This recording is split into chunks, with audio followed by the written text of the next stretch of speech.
আসসালামু আলাইকুম। সরকারের অন্যতম উপদেষ্টা মাহফুজ আলম রক্তাক্ত গৃহযুদ্ধের ডাক দিয়েছেন মানে তার যে বাসনা সেটি তিনি স্পষ্টভাবে ফুটিয়ে তুলেছেন তার একটি ফেসবুক স্ট্যাটাসে। এই গৃহযুদ্ধ কার বিরুদ্ধে, কোন আদর্শের পক্ষে, খুব স্বাভাবিকভাবে প্রশ্ন ওঠে। এবং মাহফুজ আলম যখন এই রক্তাক্ত গৃহযুদ্ধের কথা বলেন তখন আমাদেরকে হালকাভাবে নেয়ার কোনো কারণ নেই। তার কারণ তিনি উপদেষ্টা পরিষদের সাধারণ একজন সদস্য নন কেবল, তাকে আমাদের প্রধান উপদেষ্টা মাস্টার মাইন্ড হিসেবে উল্লেখ করেছেন বিভিন্ন জায়গায়, এবং আমরা মনে করি তিনি অবশ্যই অনেক কিছুই মাস্টার মাইন্ড। শুধুমাত্র গণঅভ্যুত্থান প্রশ্নে আমি সেখানে সীমাবদ্ধ থাকব না, তিনি অবশ্যই সরকারের একটি গুরুত্বপূর্ণ পার্ট। সেই জায়গা থেকে তিনি এই ধরনের বক্তব্য কীভাবে দেন, প্রথমেই সে প্রশ্নটি ওঠে। তিনি তার ফেসবুক স্ট্যাটাসে বলেছেন, গৃহযুদ্ধের পূর্ববর্তী মুহূর্তে একটা সামাল দেওয়ার প্রচেষ্টা শুরু হয়েছে যা এখনও চলমান, কিন্তু এই যুদ্ধ তো হবেই কোনো না কোনো ফরম্যাটে। তিনি চ্যালেঞ্জ ছুড়ে দিচ্ছেন, অর্থাৎ যুদ্ধটি এরই মধ্যে শুরু হয়ে যেত, কিন্তু সেটি সরকারের পক্ষ থেকে কোনো রকমের সামাল দেওয়া হচ্ছে। তিনি সরকারের যে মনোভাব বা যে অবস্থান তার প্রতি শ্রদ্ধা প্রদর্শন করছেন এমনটি বোঝানোর চেষ্টা করেছেন। তিনি বলছেন যে এ দল ও দল এখানে মুখ্য নয়, মুখ্য হলো পুরাতন প্রজন্ম ও বন্দোবস্ত। এই যে পুরাতন প্রজন্ম বা নতুন প্রজন্ম, নতুন রাজনৈতিক ব্যবস্থা, নতুন রাজনৈতিক বন্দোবস্ত, আমি সে বিষয়ে পরে আসছি। এ বিষয়ে তিনি যে কথাগুলো বলেছেন সেটি একটু আগে আপনাদেরকে। তিনি বলছেন, ছাত্র তরুণদের জন্য একটি সুযোগ এসেছে। প্রতিটি প্রজন্মের কাছেই এরকম একটি সুযোগ আসে। 90-এর ছাত্র তরুণ খরচ হয়ে গেছে আগেকার প্রজন্মের ধূর্তামির কাছে। আবারও সে ধূর্ত পুরাতনপন্থীরা ছাত্র তরুণদের মধ্যে যে বিভেদ ও অনাস্থা তৈরি করেছেন সে সম্বন্ধে ছাত্র তরুণরা সতর্ক না থাকলে তারা প্রজন্ম আকারে হত্যাযোগ্য হয়ে উঠবেন, মানে হত্যাকাণ্ডের শিকার হবেন। অথবা এখানে তিনি ঠিক কী বলতে চেয়েছেন আমি ঠিক এক্স্যাক্ট বোঝাতে পারছি না, তবে খুব রক্তাক্ত কিছুর ইঙ্গিত করেছেন। তিনি বলছেন কারণ 90 এত রক্তাক্ত ও কনফ্রন্টেশনাল ছিল না। সত্য কথা। বিষয় হচ্ছে যে নতুন রাজনৈতিক বন্দোবস্তের কথা বলা হচ্ছে। আমি একটা বিষয় এখানে উল্লেখ করতে চাই, যা আনতে চাইনি, প্রসঙ্গক্রমে আসতে হচ্ছে। অনেকে গণজাগরণ মঞ্চকে বেশ নেগেটিভ অর্থে ব্যবহার করার চেষ্টা করে আসছেন শুরু থেকে এখনো পর্যন্ত। 90-এর গণজাগরণে বা ওই মঞ্চে যেমন স্বতঃস্ফূর্ত মানুষের অংশগ্রহণ ছিল, শুরুটা যে উদ্দেশ্যেই হয়ে থাকুক না কেন,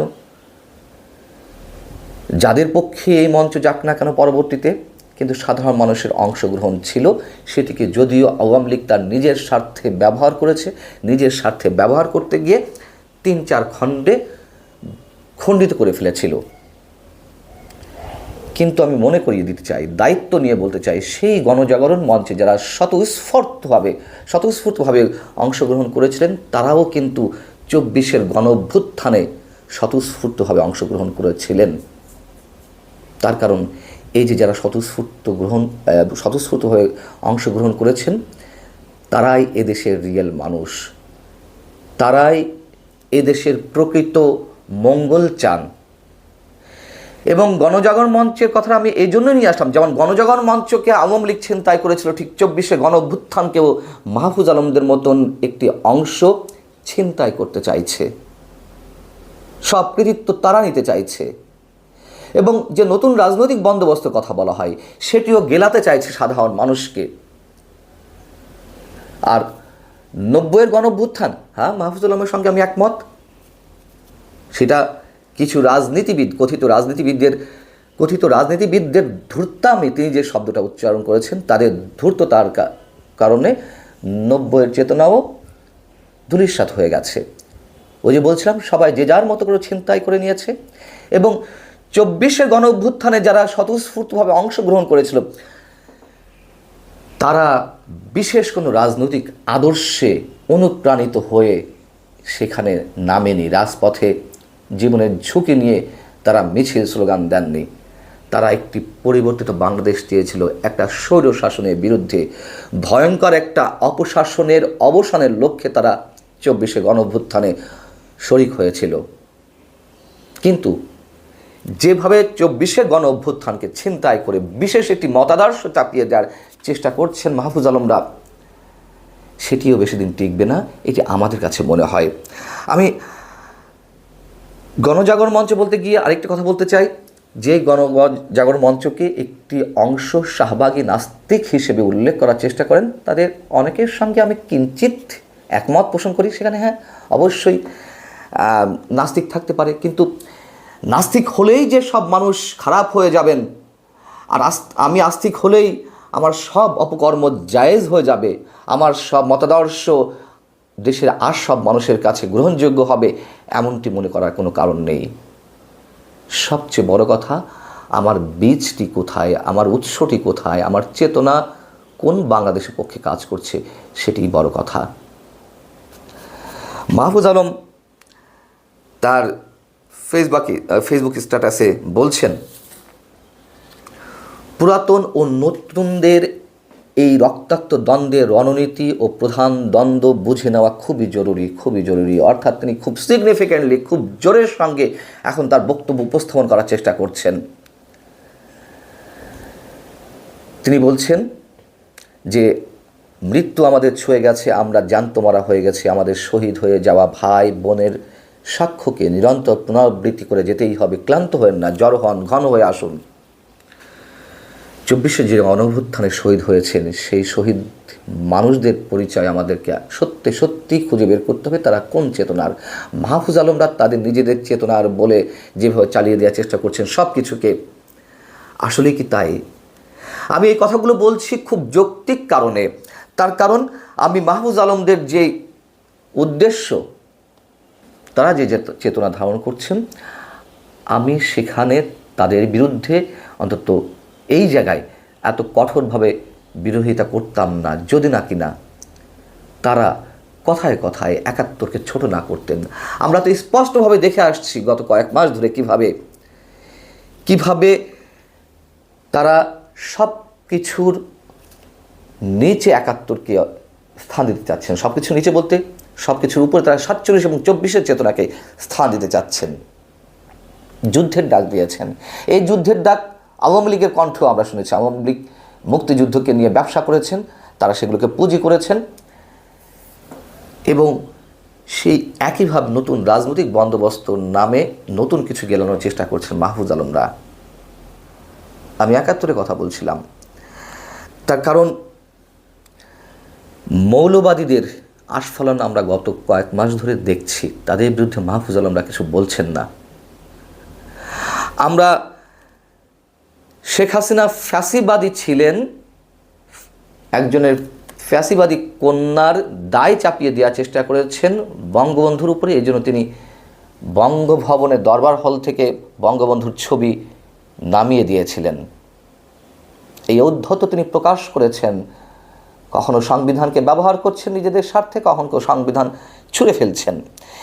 তারা 72-এর সংবিধানকে ছুঁড়ে ফেলতে চান, যেই 72-এর সংবিধান 71-এর রক্তক্ষয়ী যুদ্ধের মধ্য দিয়ে আমরা পেয়েছি। 72-এর সংবিধানকে আপনারা ছুঁড়ে ফেলতে চান কেন? সংস্কারের কথা বলতে পারেন। অবশ্যই যুগের সাথে তাল মিলিয়ে, সময়ের সঙ্গে তাল মিলিয়ে যা দেশ এবং দেশের মানুষের জন্য, সমাজের জন্য যা কিছু প্রয়োজন, যা কিছু কল্যাণকর, সেই কারণে অনেক কিছুই পরিবর্তন হতে পারে। সংবিধান তো আর ধর্মগ্রন্থ নয়, কিন্তু ছুঁড়ে ফেলতে চান কোন সাহসে? এবং 72-এর সংবিধানকে যে বিতর্কিত করা হচ্ছে, সেই সংবিধানে কি রাজতন্ত্রের কথা বলা ছিল? সেই সংবিধানে কি স্বৈরতন্ত্রের পক্ষে কিছু বলা ছিল?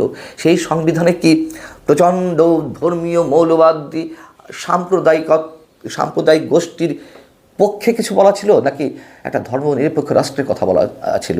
এবং যেই ধর্মনিরপেক্ষতা বাদ দেওয়ার জন্য এখন রাষ্ট্রের পক্ষ থেকে হাইকোর্টে, সুপ্রিম কোর্টে অ্যাপিল করা হয়, আমরা কি বুঝতে পারছি কোন রাজনৈতিক বন্দোবস্তের কথা বলা হচ্ছে? এবং যেখানে মোহাম্মদ আলী জিন্নাহকে একটা গোষ্ঠী জাতির পিতা হিসেবে ঘোষণার দাবি জানান, তাদের বিরুদ্ধে তো মাহফুজ আলমরা কিছু বলেন না। শোনেন ভাই, সহিংসতার উপরে হামলা হচ্ছে, তাদের বিরুদ্ধে আপনারা কিছু বলছেন না। আপনাদের উদ্দেশ্য, আপনাদের চেতনা স্পষ্ট। আমরা কোনো বিশেষ ব্যবসায়িক চেতনার পক্ষে নই, চেতনা নির্দিষ্ট হয়ে গেছে, ৭১-ই সেটার বন্দোবস্ত ঠিক হয়ে গেছে। এখন নতুন রাজনৈতিক বন্দোবস্তের কথা যদি বলছেন, আপনাদের একাংশের সঙ্গে আমরা একমত, অবশ্যই একমত মাহফুজ আলম সাহেব। বাংলাদেশ আর স্বৈরতন্ত্রের দিকে ফিরে যেতে চায় না, বাংলাদেশ কোনো কর্তৃত্ববাদের দিকে ফিরে যেতে চায় না, বাংলাদেশ ভারতীয় সম্প্রসারণবাদিতার দিকে ফিরে যেতে চায় না। কিন্তু তার মানে এই নয় নতুন রাজনৈতিক বন্দোবস্তের নামে আমরা পেছনে হাঁটবো, ৪৭-এর দিকে ফিরে যাব। এবং নতুন যে রাজনৈতিক বন্দোবস্তের ট্যাবলেট আপনারা খাওয়ানোর চেষ্টা করছেন, সেই রাজনৈতিক বন্দোবস্তের প্রতি সাধারণ মানুষের সমর্থন কতটা আছে?